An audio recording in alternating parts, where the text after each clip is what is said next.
சிவாஜியோட மூத்த மகன் ராம்குமார், அவருடைய பையன் துஷ்யந்த், துஷ்யந்தோடைய மனைவி அபிராமி. துஷ்யந்தோட மனைவி அபிராமியும் ஈசன் சினிமாஸ்ன்னு ஒரு தயாரிப்பு நிறுவனம் வச்சிருக்காங்க.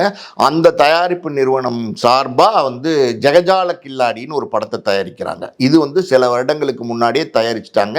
படம் இப்போ எடுக்கப்பட்ட படம் கிடையாது, சில ஆண்டுகளுக்கு முன்னால் எடுத்து முடிக்கப்பட்ட படம். அன்றைய நிலைமையில் விஷ்ணு விஷாலுக்கு 3.5 கோடி ரூபாயில் ஒரு பட்ஜெட்டில் ஒரு படம் எடுக்கிறாங்கன்னா பெரிய விஷயம். ஓகேவா? இப்போ இந்த பட்ஜெட் 3.5 கோடி ரூபாய்க்கு துஷ்யந்தோடைய மனைவி அபிராமியும் இருக்காங்க இல்லையா, ஈசன் சினிமா சார்பாக பல இடங்களில் ஃபைனான்ஸ் வாங்குறாங்க. அதாவது பங்கஜ் மேத்தான்னு ஒரு ஃபைனான்சியர், அவர்கிட்ட நெகட்டிவ் ஃபைனான்ஸ் போடுறாங்க. நெகட்டிவ் ஃபைனான்ஸ்னால் என்னென்னா, இப்போ அந்த ப்ரொடியூசர் அந்த ஃபைனான்சியரை அப்ரோச் பண்ணி, சார் நாங்கள் இந்த மாதிரி ஜெகஜால கில்லாடின்னு ஒரு படம் எடுக்க போகிறோம், இந்த படத்துக்கு எங்களுக்கு நெகட்டிவ் ஃபைனான்ஸ் வேணும், இந்த நெகட்டிவ் ஃபைனான்ஸ் கொடுங்க அப்படின்னு கேட்கும்போது அந்த ஃபைனான்சியர் ஓகே நான் தரேன் அப்படின்னு ஒத்துக்குவார், ப்ராஜெக்டோட வேல்யூவை பார்த்து. இந்த இடத்துல பார்த்தீங்கன்னா சிவாஜியோடைய பாரம்பரியம், ராம்குமாரோடைய மகன், இந்த மாதிரி சில தொடர்ந்து பல விஷயங்கள் இருக்கிறதுனால அதை முன்னிட்டு அவங்க ஃபைனான்சர்ஸ் பணம் கொடுக்கறதுக்கு ரெடியாக இருக்காங்க.